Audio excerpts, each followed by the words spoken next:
बच्चों, कैसे हैं आप सभी? मुझे आशा है आप सभी अच्छे और प्रसन्न होंगे। चलिए आज हम पढ़ते हैं पाठ 9 विशेषण। करते हैं इस पाठ की शुरुआत। विशेषण शब्द का शाब्दिक अर्थ है विशेषता बताने वाले शब्द।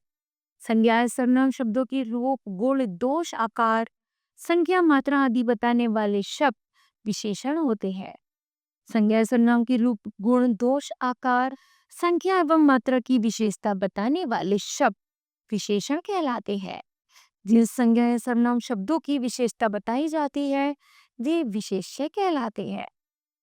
उदाहरण है जैसे सिद्धार्थ ईमानदार है, मैंने 5 किलो जलेबी तुलवाई, कक्षा में 50 बच्चे हैं, वह दिमाग कमजोर है। ठीक है।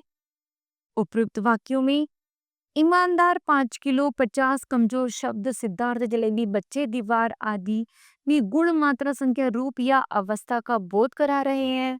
अतः सरल शब्दों में ईमानदार, 5 किलो, 50 तथा कमजोर शब्द विशेषण है। सिद्धार्थ, जलेबी, बच्चे तथा दीवार शब्द विशेष्य है।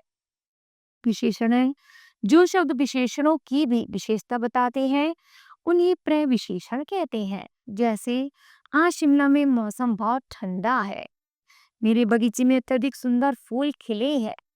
उपयुक्त वाक्य में क्रमशः ठंडा, बड़ा, सुंदर, काली विशेषण शब्द है और उन विशेषणों की भी विशेषता बताने वाली क्रमशः बहुत, अत्यधिक तथा गहरी शब्द है। अतः यहाँ पर बहुत, अत्यधिक और गहरी प्रविशेषण शब्द है। ठीक है। जो शब्द संज्ञा या सर्वनाम की विशेषता प्रकट करते हैं उन्हें विशेषण कहते हैं। विशेषण के भेद। विशेषण के 5 भेद होते हैं। पहला है गुणवाचक, संख्यावाचक, परिमाणवाचक, सार्वनामिक और व्यक्तिवाचक विशेषण। चलिए बच्चों हम पहला पढ़ते हैं गुणवाचक विशेषण।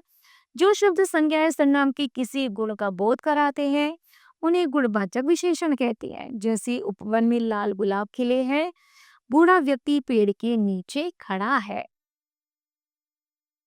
उसके बाद है प्रमुख गुणवाचक विशेषण निम्न प्रकार है। जैसे गुण ज्ञान का है अच्छा, भला, दयालु, सरल।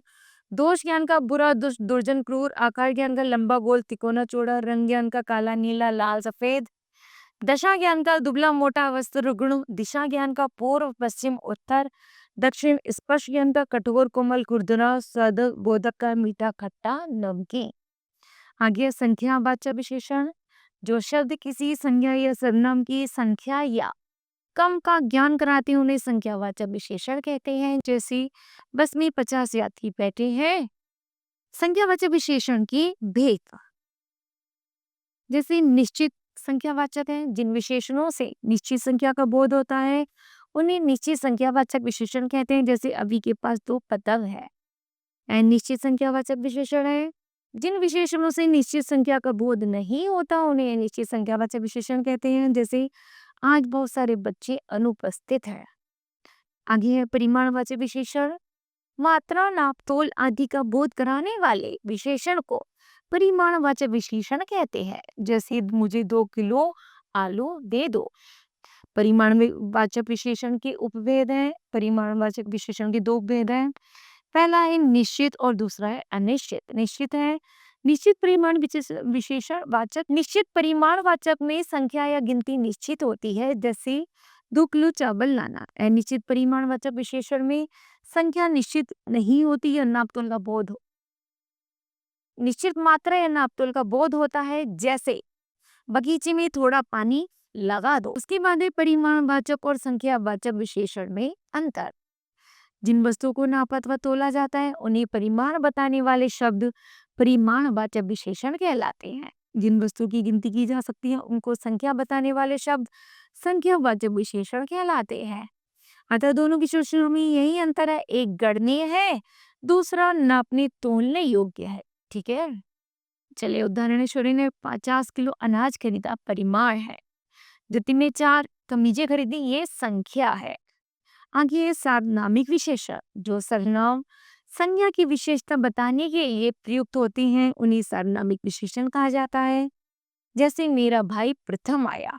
दूसरा है सर्वनाम तथा सार्वनामिक विशेषण में अंतर। जब किसी सर्वनाम के बाद कोई संज्ञा प्रयुक्त हो तो वह सर्वनाम सार्वनामिक विशेषण बन जाता है। यदि अकेला प्रयुक्त हो तो सर्वनाम कहलाता है। जैसे कौन गा रहा है, वे तो घर गए हैं, यह तुमने किया।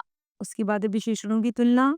तुलना को व्यक्त करने के लिए विशेषण की 3 अवस्थाएं होती हैं, जैसे मूला, उत्तरा और उत्तमा। मूलावस्था है, यह विशेषी की सामान्य दशा है। इसका विशेषण ही मूल रूप से ही प्रयुक्त होता है, जैसे अविका सुंदर लड़की है, प्रतिभा प्रतिशाली है। उसके बाद है उत्तरावस्था। इसमें विशेष्य की तुलना किसी अन्य से की जाती है।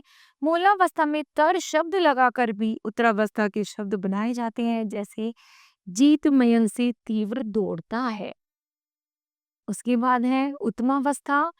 इसमें अनेकों में से केवल एक को सबसे अधिक बढ़कर बताया जाता है। मूलावस्था में तम प्रत्यय लगाकर भी उत्तमावस्था के शब्द बनाए जाते हैं, जैसे अविका सबसे सुंदर स्त्री है। कुछ विशेषणों की 3 अवस्थाएं निम्नलिखित हैं, जैसे मूलावस्था, उत्तरावस्था और उत्तमावस्था। जैसे श्रेष्ठ का उत्तरा है श्रेष्ठतर, उत्तमा श्रेष्ठतम, उच्च का उच्चतर उच्चतम, महान का महानतर महानतम, तीव्र का तीव्रतर और तीव्रतम, समीप का समीपतर और समीपम।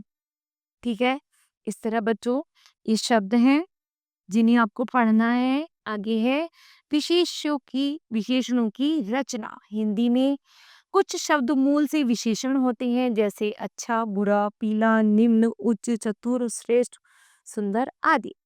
कुछ विशेषण शब्दों की रचना अन्य शब्द रूपों से की जाती है, जैसे संज्ञा से विशेषण की रचना, सर्वनाम से, क्रिया से और अव्यय से। चलिए पहले पढ़ते हैं हम संज्ञा से। संज्ञा से बल से बलशाली, तेजस से तेजस्वी। दूसरा है सर्वनाम से, जैसे मैं से मुस्सा, वैसे वैसा, जो से जैसा, कौन से कैसा, आप से आपस। क्रिया से है पठन का पठित, बेचना का बिकाओ, टिकना का टिकाओ, कमाने का कमाओ, दिखना का दिखाओ।